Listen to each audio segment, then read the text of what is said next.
in the heart of a dense jungle, shrouded in an eternal embrace of emerald green. Where the symphony of life played out in the rustle of leaves and the murmur of streams, there existed a tale as old as time itself. A tale of a bird whose presence was felt not in its absence, but in the solemn hush that followed the passing of every creature great and small. This was no ordinary bird. Its story was one of intrigue, respect, and an unexplainable connection to the cycle of life and death. As the sun struggled to pierce the thick canopy above, casting dancing shadows on the forest floor, the animals of the jungle went about their daily lives. Days turned into weeks, weeks into months, and life in the jungle seemed to follow a timeless rhythm. But beneath this tranquil facade, a secret was concealed. A secret that would send shivers down the spines of the bravest predators and leave even the wisest creatures pondering in awe and fear. In the deepest part of the jungle, where sunlight barely touched the ground and silence spoke louder than sound, there exists a mystery no creature has ever solved. It doesn't howl, it doesn't fly in flocks, it doesn't come to hunt or feed. It simply arrives always after death. One by one, animals began to notice the same eerie pattern. Whenever a life ended, this strange bird appeared, perching quietly nearby, as if summoned by the very breath of the dying. It wasn't always the same kind of bird. Sometimes it was a large, majestic bird with feathers like burnished gold. At other times it was a tiny wren-like creature with plumage, the color of dried blood. And yet, despite their differences, all these birds shared one common trait. They arrived after death. No one knows its name. No one knows where it nests. It doesn't sing, and yet its presence speaks volumes. Some say it is a spirit.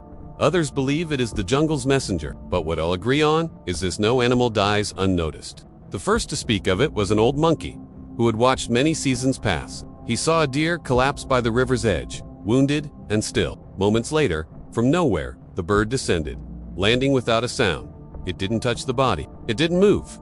It simply watched, head tilted, eyes sharp. Then, as quietly as it came, it vanished into the canopy. Word spread. A leopard fell in a territorial fight. Again, the bird came. A snake swallowed its final prey and coiled in stillness.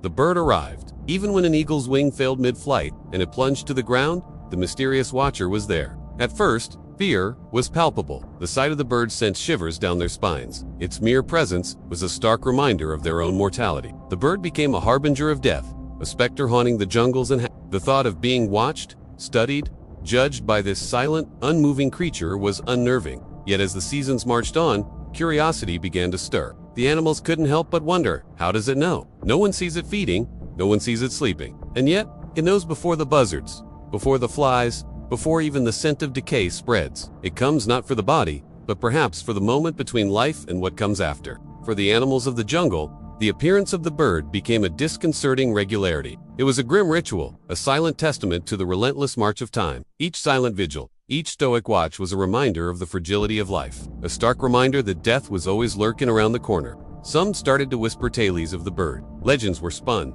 stories that were passed down through generations, shaping their beliefs, their fears, and their respect for the unknown. It was said that the bird carried souls, that it served as a link between the living and the dead. Its arrival, a solemn ceremony, a farewell to the departed, a salute to the inevitable. The bird's presence had a profound impact on the behavior of the jungles, and it wasn't just the fear of being watched that drove them.